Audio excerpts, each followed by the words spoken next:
ರಮಾಕಾಂತ್ ಒಂದು ಧಾಬಾ ಇಟ್ಟಿದ್ದ. ಅವನ್ ಧಾಬಾ ಹೈವೇಯಲ್ಲಿತ್ತು. ಅದಕ್ಕೆ ಅಲ್ಲಿ ಯಾವಾಗ್ಲೂ ಜನ ತುಂಬಿರ್ತಿದ್ರು. ಅಣ್ಣ, ಒಂದು ಚೋಲೆ ಮಸಾಲ, ಒಂದು ಪಲಾವ್, ಒಂದು ದಾಲ್ ಕಿಚಡಿ, ಸ್ವಲ್ಪ ಬೇಗ ಕೊಡಿ. ನೀವು ಕೂತ್ಕೊಳ್ಳಿ, 2 ನಿಮಿಷ. ರಮಾಕಾಂತ್ ರಾತ್ರಿವರೆಗೂ ಅವನ್ ಧಾಬಾಲಿ ಕೆಲ್ಸ ಮಾಡ್ತಿದ್ದ. ಮತ್ತೆ ಅವನು ತಡರಾತ್ರಿ ಮನೆಗ್ ಹೋದಾಗ ಅವನ್ ಮಗಳು ನೀಲಿಮಾ ಅವನ್ಗೋಸ್ಕರ ಕಾಯ್ತಾ ಇದ್ಲು. ನಿಮ್ಮಲ್ಗಿಲ್ವಮ್ಮ? ಇವತ್ತವರೆಗೂ ಆ ರೀತಿ ಆಗಿದ್ಯಾ ಅಪ್ಪ? ನಿಮ್ಗೆ ಯಾವತ್ತಾದ್ರೂ ಊಟ ಬಡಿಸದೆ ಮಲ್ಗಿದೀನಾ? ಇಲ್ಲಿವರೆಗೂ ಇಲ್ಲ, ಆದ್ರೆ ಮುಂದೆ ಆಗ್ಬೋದು. ಆದ್ರೆ ಅದ್ಹೇಗೆ? ಹೇಗೆ ಅಂದ್ರೆ ನಾನ್ ನಿನ್ ಮದ್ವೆಗೆ ಸಂಬಂಧನ ಹುಡುಕಿದ್ದೀನಿ. ಏನಪ್ಪ, ನನ್ಗೆ ಮದ್ವೆಗಿದ್ವೆ ಬೇಡ. ಎಲ್ಲ ಹೆಣ್ಮಕ್ಳು ಹೀಗೇನೆ ಹೇಳೋದು. ಮತ್ತೆ ಅವ್ರ ಅತ್ತೆ ಮನೆಗ್ ಹೋದ್ಮೇಲೆ ಅವ್ರ ತಂದೆ ತಾಯಿನ ಪೂರ್ತಿನೇ ಮರ್ತ್ ಬಿಡ್ತಾರೆ. ಅವ್ರು ಮಾಡಬಹುದು, ಆದ್ರೆ ನಾನ್ ಆತರ ಅಲ್ಲ. ಅಪ್ಪ, ನೀವು ಈ ರೀತಿ ಹುಡುಗನ್ ಹುಡುಕ್ಬೋದಾ? ಅವನು ಇಲ್ಲೇ ಬಂದಿರೋ ಅಂತವನು. ಮನೆ ಅಳಿಯ ಬೇಕಂತೆ ನಿಮ್ ಮಗಳಿಗೆ. ಅಮ್ಮ, ಹೆಣ್ಣು ಗಂಡಿನ ಮನೆಗೆ ಹೋಗ್ಬೇಕಮ್ಮ, ಇದೇ ನೀತಿ. ಮತ್ತೆ ಅದೇ ಸರಿ. ಅಂದ್ರೆ ನೀವು ನನ್ನನ್ನ ನಿಮ್ಮಿಂದ ದೂರ ಮಾಡ್ತೀರಾ? ಖಂಡಿತ ಇಲ್ಲ, ಆದ್ರೆ ನಿಂದು ಮದುವೆ ಆಗ್ಲೇಬೇಕಲ್ವಾ? ನಾನ್ ನಿಂಗೆ ಯಾವ ತರ ಗಂಡು ಹುಡುಕ್ತಾ ಇದ್ದೀನಿ ಅಂದ್ರೆ, ಅವನು ನಿನ್ಗೆ ನಮ್ಮಿಬ್ರು ನೆನ್ಪು ಬರ್ದೇ ಇರೋ ತರ ಅವನು ನಿನ್ಗೆ ಪ್ರೀತಿನ ತೋರ್ಸ್ಬೇಕು. ಏನಪ್ಪ ನೀವು? ಅರೆ, ನಿಮ್ಮಿಬ್ರದು ಮಾತ್ ಮುಗ್ದಿದ್ರೆ ಊಟ ಮಾಡ್ ಬನ್ನಿ, ಮಧ್ಯರಾತ್ರಿ ಆಗಿದೆ. ಆಗ್ಲಿ. ರಮಾಕಾಂತ್ ಅವನ ಮಗಳನ್ನ ಬಹಳ ಪ್ರೀತಿಸ್ತಿದ್ದ. ಆದ್ರೆ ಸತ್ಯ ಏನು ಅಂದ್ರೆ ಆದಷ್ಟು ಬೇಗ ಅವಳ ಮದ್ವೆನೂ ಮಾಡೋದ್ರಲ್ಲಿದ್ದ. ಈಗ ರಮಾಕಾಂತ್ ಇನ್ನೂ ಬಹಳಷ್ಟು ಕೆಲ್ಸ ಮಾಡ್ತಾ ಇದ್ದ ಅವನ್ ಧಾಬಾ ಅಲ್ಲಿ. ಏನಣ್ಣ, ಇವತ್ತಿಷ್ಟು ಸಮಯ ಆಗಿದೆ, ಡಾಬಾನೇ ಮುಚ್ಚಲಿಲ್ವಲ್ಲ ಇನ್ನ? ಸಮಯ ಆಗಿದೆ, ಇನ್ನೂ ಗಿರಾಕಿಗಳು ಬರ್ಲಿ ಅಂತ ಕಾಯ್ತಾ ಇದ್ದೀನಿ. ಹೆಂಗೂ ಮಗಳು ಮದ್ವೆಗೆ ದುಡ್ಡಿನ ಅವಶ್ಯಕತೆ ತುಂಬಾನೇ ಇದೆ. ಸರಿ ಕಣಣ್ಣ, ನಮ್ ಚಿಕ್ಕಮ್ಮವ್ರ ಮದ್ವೆನ ಧೂಮ್ ಧಾಮ್ ಅಂತ ಮಾಡುವ. ಖಂಡಿತ. ರಮಾಕಾಂತ್ನ ಆಳುಗಳು ಕೂಡ ಅವನ್ಗೆ ಸಪೋರ್ಟ್ ಮಾಡಿದ್ರು. ಮತ್ತೆ ಅವರು ಕೂಡ ಓವರ್ ಟೈಮ್ ಮಾಡ್ತಿದ್ರು. 1 ತಿಂಗಳ ನಂತರ ನೀಲಿಮಾನ ನೋಡಕ್ಕೆ ಗಂಡಿನ ಕಡೆಯವ್ರು ಬಂದ್ರು. ಮತ್ತೆ ಅವ್ರಿಗೆ ನೀಲಿಮಾ ಇಷ್ಟ ಆಗ್ಬಿಟ್ಲು. 2 ತಿಂಗಳುಗಳ ನಂತರ ಒಂದೊಳ್ಳೆ ಶುಭ ಮುಹೂರ್ತ ಇದೆ, ಇವ್ರಿಬ್ರು ಮದ್ವೆನ ಅವತ್ತೇ ಮಾಡ್ಬಿಡೋಣ. ಸರಿನೇನಪ್ಪಾ? ಎಲ್ರೂ ಖುಷಿಯಾಗಿದ್ರು. ನೀಲಿಮಾ ಮದ್ವೆ ಫಿಕ್ಸ್ ಆಗ್ಬಿಡ್ತು. ರಮಾಕಾಂತ್ ಇಲ್ಲಿ ದುಡ್ಡನ್ನ ಅಡ್ಜಸ್ಟ್ ಮಾಡ್ತಿದ್ದ. ಅವನ್ ಮಗಳ ಮದ್ವೆಲಿ ಯಾವ್ದೇ ಅಡೆತಡೆ ಇರಬಾರ್ದು ಅಂತ ಕಷ್ಟಪಡ್ತಿದ್ದ. ಆದ್ರೆ ಒಂದಿನ ಹೈವೇಯಲ್ಲಿ ಆತುರದಿಂದ ಅವನು ಹೋಗ್ತಿದ್ದಾಗ ಒಂದು ಟ್ರಕ್ ಬಂದು ಅವನ್ಗೆ ಆಕ್ಸಿಡೆಂಟ್ ಮಾಡ್ತು. ಮತ್ತೆ ಅವನು ಅಲ್ಲೇ ಸತ್ ಹೋದ.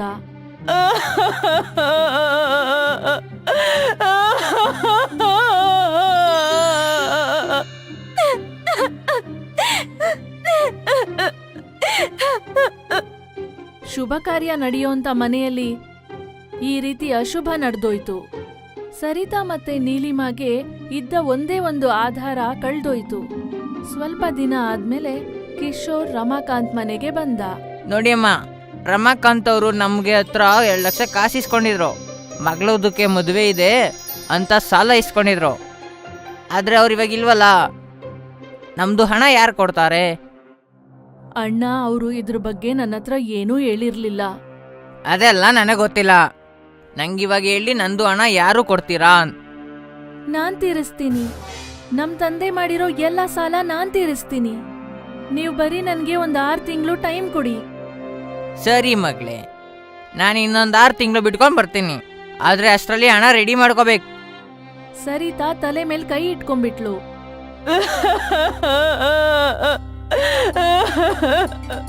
ಅಮ್ಮ, ನೀನ್ ಯೋಚನೆ ಮಾಡ್ಬೇಡ, ಎಲ್ಲ ಸರಿ ಹೋಗುತ್ತೆ.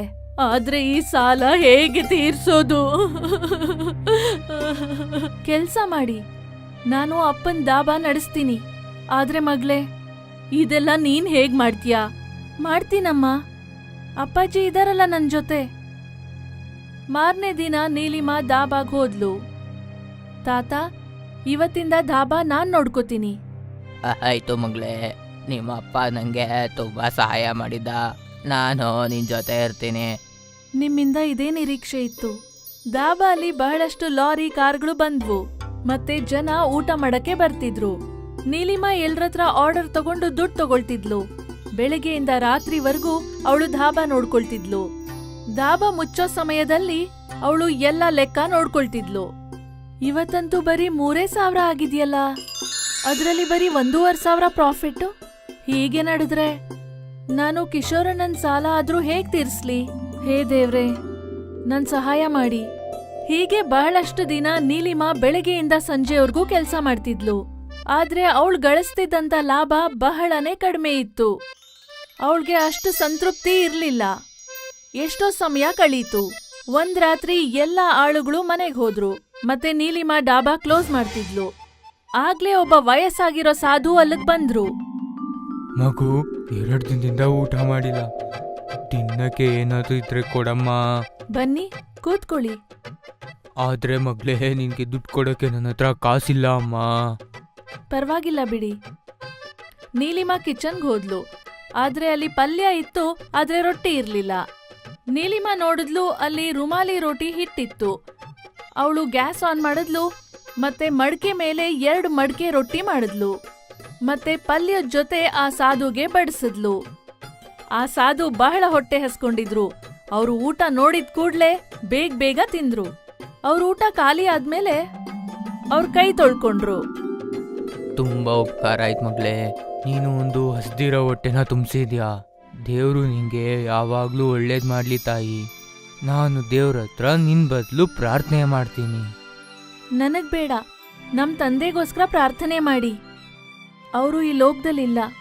ಆದಷ್ಟು ಬೇಗ ಆ ಸಾಧು ನೀಲಿಮಾ ಹಿಂದಿನ ಘಟನೆ ತಿಳ್ಕೊಂಡ್ಬಿಟ್ರು. ನೀನು ತುಂಬಾ ದೊಡ್ಡ ಸಾಹಸಿ ಮಗಳೇ. ಮತ್ತೆ ನಿನ್ನ ಈ ಕಷ್ಟದ ಸಮಯಕ್ಕೆ ನಾನು ನಿನಗೆ ಸಹಾಯ ಮಾಡ್ತೀನಿ.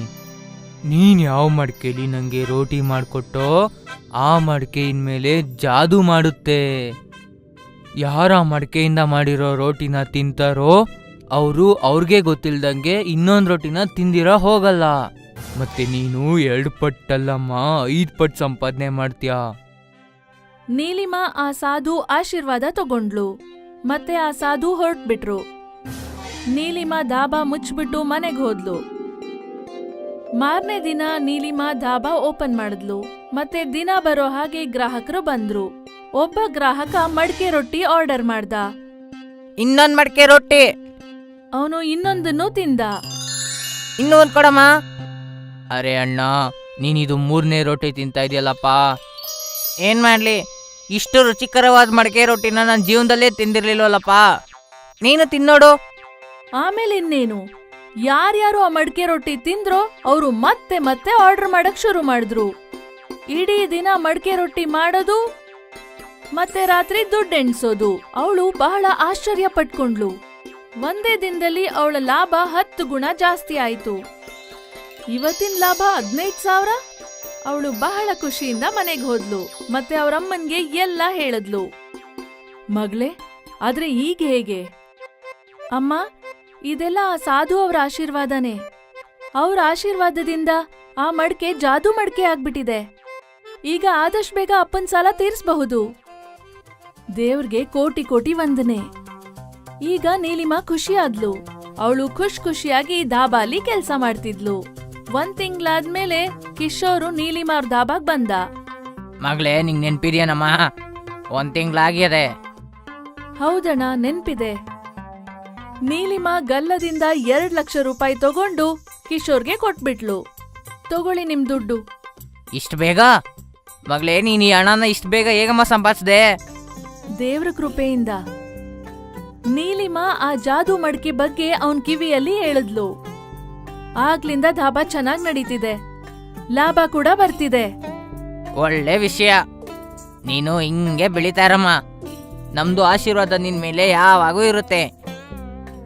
ಕಿಶೋರ್ ನೀಲಿಮಾಗೆ ಆಶೀರ್ವಾದ ಮಾಡಿ ಹೊರಟ್ಬಿಟ್ಟ.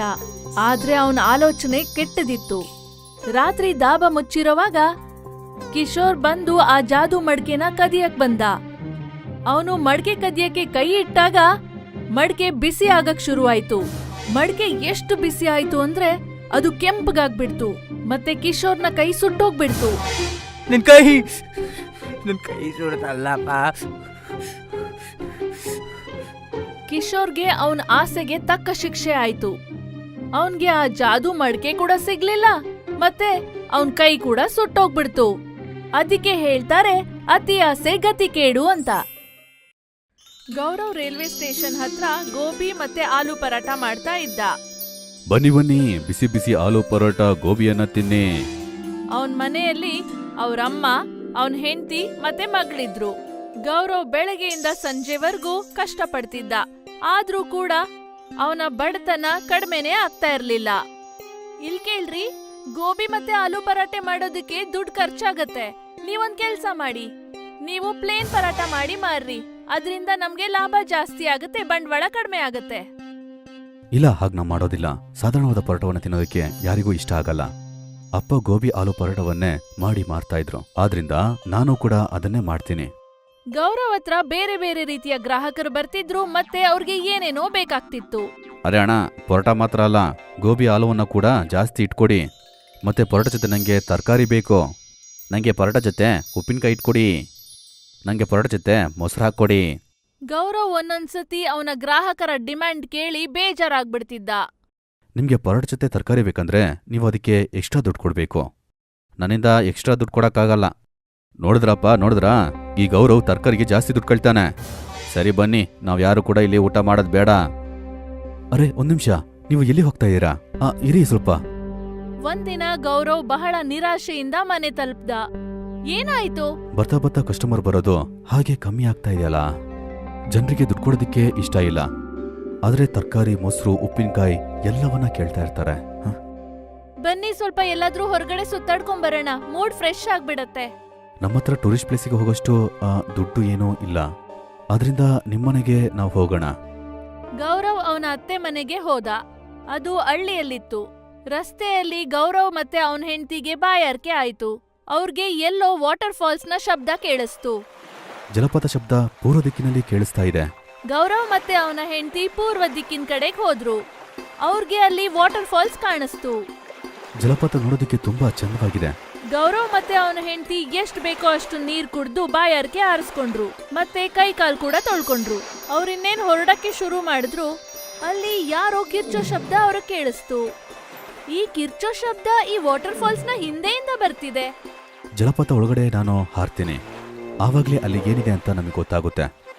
ಆದ್ರೆ ವಾಟರ್ ಫಾಲ್ಸ್ ಒಳಗಡೆ ಹೋಗೋದು ಅಪಾಯಕಾರಿಯಾಗಿರುತ್ತೆ. ಯಾರಿಗ್ ಗೊತ್ತು, ಇದ್ಯಾವ್ದೋ ಜಾಲನೇ ಇರ್ಬೇಕು. ಆಗ ವಾಟರ್ ಫಾಲ್ಸ್ ಇಂದ ಏನೋ ಶಬ್ದ ಬಂತು. ನಾನು ಬೇರೆ ಏನಕ್ಕೂ ಬಲೆನ ಹಾಕಿಲ್ಲ. ನನ್ನ ಕಾಪಾಡಿ, ನಾನೊಬ್ಬ ಸ್ವಾಮೀಜಿ, ನನ್ನ ಇಲ್ಲಿಂದ ಕಾಪಾಡಿ. ನಾನು ಆ ಜಲಪಾತದಲ್ಲಿ ಹೋಗಿ ನೋಡ್ತೀನಿ. ಒಂದ್ ವೇಳೆ ನಾನಲ್ಲಿ ಸಿಕ್ಕೋಬಿದ್ರೆ ನನ್ನ ರೀತಿನೇ ಯಾರಾದ್ರೂ ಖಂಡಿತವಾಗಿ ಸಹಾಯ ಮಾಡಕ್ ಬರ್ತಾರೆ. ಗೌರವ್ ವಾಟರ್ ಫಾಲ್ಸ್ ಹಿಂದ್ಗಡೆ ಹೋದ. ಅಲ್ಲಿ ನೋಡ್ದ, ಒಬ್ಬ ಸಾಧುನ ಒಂದು ಕಂಬಕ್ಕೆ ಕಟ್ಟಾಕ್ಬಿಟ್ಟಿದ್ರು. ಸಾಧು ಬೆನ್ನಿಂದ ರಕ್ತ ಸುರಿತಿತ್ತು. ನೀವ್ ಯಾರು? ಇಲ್ಲಿ ಹೇಗೆ ಸಿಕ್ಕೋಬಿದ್ರಿ? ನಾನಿನ ಹತ್ರ ಎಲ್ಲವನ್ನ ಹೇಳ್ತೀನಿ, ಮೊದ್ಲು ನನ್ನ ಬಿಡುಗಡೆಗೊಳಿಸು. ಗೌರವ್ ಹಗ್ಗ ಬಿಚ್ಚದ. ಸಾಧು ಬಂದ ಮುಕ್ತರಾದ್ರು. ನಿಂಗೆ ತುಂಬಾ ತುಂಬಾ ಧನ್ಯವಾದ. ನಾನೊಬ್ಬ ಸ್ವಾಮೀಜಿ, ನನ್ನ ಹತ್ರ ಕೆಲವು ಶಕ್ತಿಗಳಿದೆ. ಮನುಷ್ಯನ ಆಸೆಯನ್ನ ತಿಳ್ಕೊಂಡು ಅದನ್ನ ನಾನು ನೆರವೇರಿಸ್ತೀನಿ.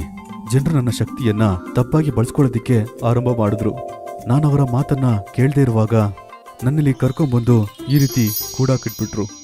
ಒಂದ್ ವೇಳೆ ನಿಮ್ಮ ಹತ್ರ ನಿಜವಾಗ್ಲೂ ಆ ಶಕ್ತಿ ಇದೆ ಅಂದ್ರೆ ಏನಕ್ಕದನ್ನ ಉಪಯೋಗಿಸಿ ಹೊರಗಡೆ ಬರಕ್ಕಾಗಿಲ್ಲ. ನಾನನ್ನ ಶಕ್ತಿಯನ್ನ ನಂಗೋಸ್ಕರ ಯಾವತ್ತೂ ಬಳಸೋದಿಕ್ಕೆ ಆಗಲ್ಲ. ಸರಿ ಸ್ವಾಮಿ, ಹಾಗಾದ್ರೆ ನಾನು ಹೊರಡ್ತೀನಿ. ನನ್ನ ಅತ್ತೆ ಮನೆಗೆ ಹೋಗ್ಬೇಕು. ತುಂಬಾ ಲೇಟ್ ಆಗ್ತಾ ಇದೆ. ಅರೆ, ಏನಕ್ಕೆ ನೀನು ಬರಿಗೈಯಲ್ಲಿ ಹೋಗ್ತಾ ಇದೀಯಾ? ನೀನಂಗೆ ಸಹಾಯ ಮಾಡಿದ್ದೀಯಾ.